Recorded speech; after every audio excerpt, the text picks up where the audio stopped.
Histórias da SpaceX. A visão de Elon Musk, os primeiros passos da SpaceX. And when your friends came or your family came up to you and said, look, there's nations that can't do this. You're a guy, I mean, you have some resources.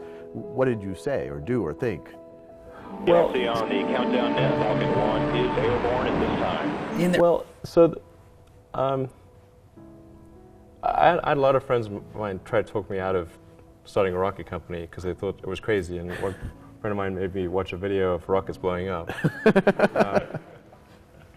And there were just lots of people that thought it was a really crazy idea, and there was some people that had tried to start rocket companies, not succeeded, and they tried to talk me out of it. And but the thing is that the premise for talking me out of it was, well, we think you're going to lose the money that you invest. I was like, well, that was my expectation anyway, so I don't really mind if I lose. I mean, not mind, but I mean, it's not like I was trying to figure out the rank-ordered best way to invest money, and on that basis, chose space. Right. It's not like that's. I thought, wow. You weren't looking at like money market bonds, AAA bonds, exactly. rocket company. You weren't like do real estate. Invest in shoemaking, anything. And space is highest ROI. Exactly. That is not what that wasn't the premise. I just thought that it was important that humanity expand beyond Earth, and we weren't doing that. So maybe there was something I could do to kind of spur that on. And you ended up building. I mean, you had some failures, but obviously some huge successes.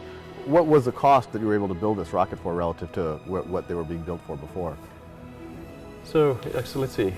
For the Falcon 1, which is the first rocket we built, and the first 3 flights did not make it. In fact, we got sort of progressively further, but like the first rocket came and landed maybe a couple hundred yards away from the launch site, and tiny fragments.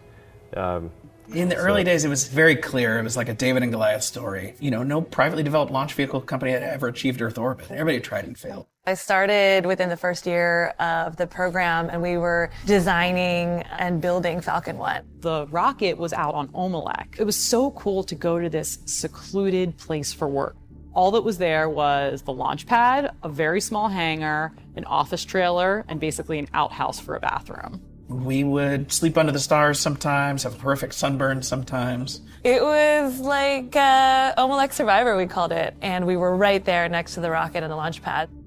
+4, +5. Living through the first few failures of Falcon 1 was really difficult. We literally had blood, sweat, and tears on that rocket. And then to see it come back down so quickly, it was heartbreaking.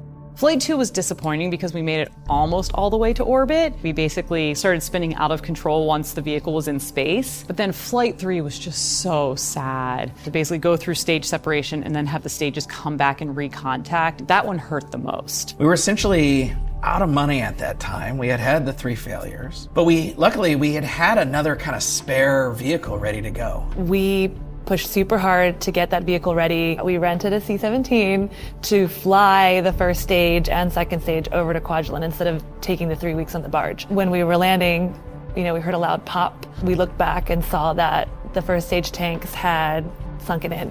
I think we thought for sure we were done. I think we thought that was the end of SpaceX. So, anyway, that rocket ended up costing around $6 million. Wow. Compared to other rockets in that class, which were about, say, $25 million. Wow, so significant. Yeah, like a quarter. Wow. But there's an even better step beyond that, which is to make rockets reusable. Yeah. But right now, that is around what our comparison price is, excluding the refurbished ICBMs. Yeah. So if you say building a rocket from new, how does the SpaceX rocket compare to a rocket from Boeing or Lockheed? It's about a quarter of the price. However, if we make it reusable, then it can be 2 orders of magnitude cheaper. 2 orders of magnitude cheaper, or 1/100th the price. That's right. So I mean, assuming y'all are successful and you all have proven yourself to be successful on kind of these audacious things in the past, I mean, what happens? I mean, that seems like what happens in the next 5-10 years in the space industry if y'all are successful there? I mean, do we get to Mars? Do we have kind of market forces, commercialization of space starting to happen? Yeah. Let's see.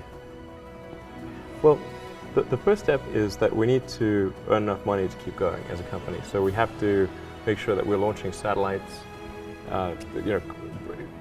commercial satellites like broadcast communications, mapping, and the government satellites that do scientific missions, Earth-based or space-based missions, GPS satellites, that kind of thing.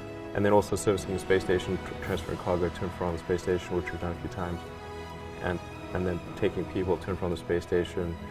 So we've got to service the sort of needs, Earth-based needs to launch satellites, and that pays the bills. But in doing that, keep improving the technology to the point where we can make full reusability work, and we have sufficient scale and sophistication to be able to take people to Mars. Wow. And so you think this is going to be a reality in what's your best guess of when we're going to have someone on Mars? I think probably about 12 years. 12. That's Give or not. take 2 years. And you think it'll be a round trip? It'll be. Yeah. It won't just be some type of permanent colony on Mars. Yeah. I think it's probably a round trip. Wow. We still felt like the underdogs. We still had everything to prove. So it was just like, nope, we're going to fix it and we're going to make this happen. 3 weeks later, I think we had the first successful flight of Falcon 1.